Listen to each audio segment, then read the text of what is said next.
আজকের ব্লগে দেখতে পারবা আমরা 31st নাইটে বাসায় সবাই মিলে কত মজা করছি আর কি আয়োজন করছি সেটা নিয়ে ছোট্ট একটা ব্লগ ভিডিও।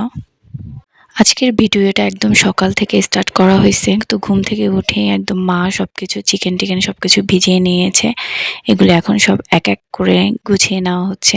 আজকে বাসায় সবাই মিলে আমরা কাজ করতেছিলাম, মানে যে যেটা পারতেছিলাম সেটাই করতেছিলাম। আর মাছে কাজটা সবসময় মাই করে থাকে। মা মাছ টাছ বেছে কেটে ধুয়ে দিচ্ছিল, আর আমার ছোট দেবর সব মশলা একসাথে মেরিনেশন করে নিচ্ছিল। কি কি লাগবে সব উপকরণ আমি সেরকম কিছুই করিনি, কারণ তাহমিদ অনেক ডিস্টার্ব করতেছিল, জ্বালাচ্ছিল। তো ওকে সামলানোটাই অনেক সমস্যা হয়ে যাচ্ছিল। তো আমি ওকে নিয়ে বসেছিলাম।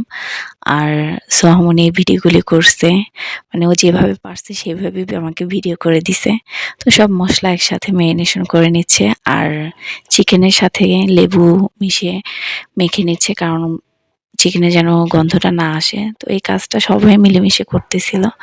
তো চিকেন টিকেন একদম গোছানো যাওয়ার পর আমি একটু ছাদে চলে গিয়েছিলাম। এই যে আমাদের রাতে এখানে বারবিকিউ করা হবে সেগুলি সব গুছিয়ে নিয়েছে। আর নিচে এসে আমি হচ্ছে মুরগির পার্টসগুলি রান্না করে নিচ্ছিলাম। এটা রুটি দিয়ে খাওয়া হবে। আর ফাঁকে ফাঁকে বাচ্চাদেরকেও দেখতেছিলাম। আমার ছেলেমেয়ে বসে আছে, তারা হচ্ছে বসে বসে দেখতেছিল। আমাদের তো মেয়েদের কাজের পর্ব শেষ হয়ে গেছে, এখন হচ্ছে ছেলেদের কাজ। বারবিকিউ করার জন্য চুলাটা ধরে নিয়েছে। এখন মাছ মুরগি সবগুলো একসাথে র্যাপিং পেপারে র্যাপ করে নিচ্ছে আমার ছোট দেবর। আজকে একটা সুবিধা ছিল, ওর আজকে অফ ডে ছিল, ও বাসায় ছিল। আর দুইজন তো তারা এখনো অফিসে এখনো আসে নাই। তো এক এক করে সবকিছু দিয়ে দিচ্ছিল। আর সোহামনি আগের থেকে এত মজা করতেছে, সে হচ্ছে খেলতেছিল, আমিও একটু ভিডিও করে নিচ্ছিলাম। তাহমিদ বাবার তো এক জায়গাতে স্থির থাকে না, সে হচ্ছে দৌড়াদৌড়ি করতেছিল। তো আমার শ্বশুরে বসে ধরে নিয়ে তাকে বসেছিল। আর নিচে এসে দেখি আমার মামি শাশুড়ি সালাদ কেটে নিচ্ছে। আর অনেক ঠান্ডা পড়ছে, তো আমার শ্বশুর শাশুড়ি তার নাতিদেরকে নিয়ে বসে আছে। আর আমার ছেলে সবাইকে চিপস খাইয়ে দিচ্ছে।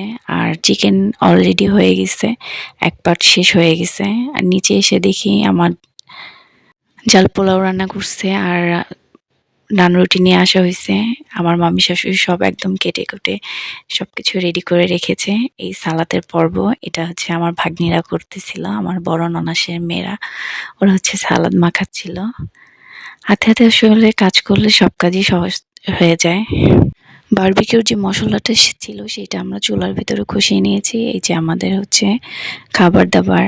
আর রাত 12টা 1 বেজে গেছে। সবাই ছাদে অনেক মজা করতেছিলাম। সোহামনির বাবাও চলে আসছে, সে হচ্ছে ঝাড়বাতি করতেছিল, কিন্তু তাহমিদ শোনা অনেক ভয় পাচ্ছিল, ওর দাদা ধরে রেখেছে।